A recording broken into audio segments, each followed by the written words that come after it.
युगदातं तपोनिधिं व्यासाय विष्णुरूपाय व्यासरूपाय विष्णवे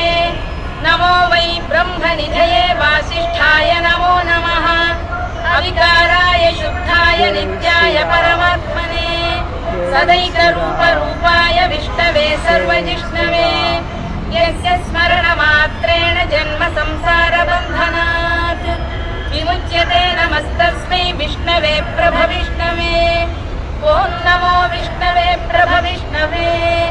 श्रीवैशम्पायन उवाच श्रुत्वा धर्मानशेषेण पावनानि च सर्वशः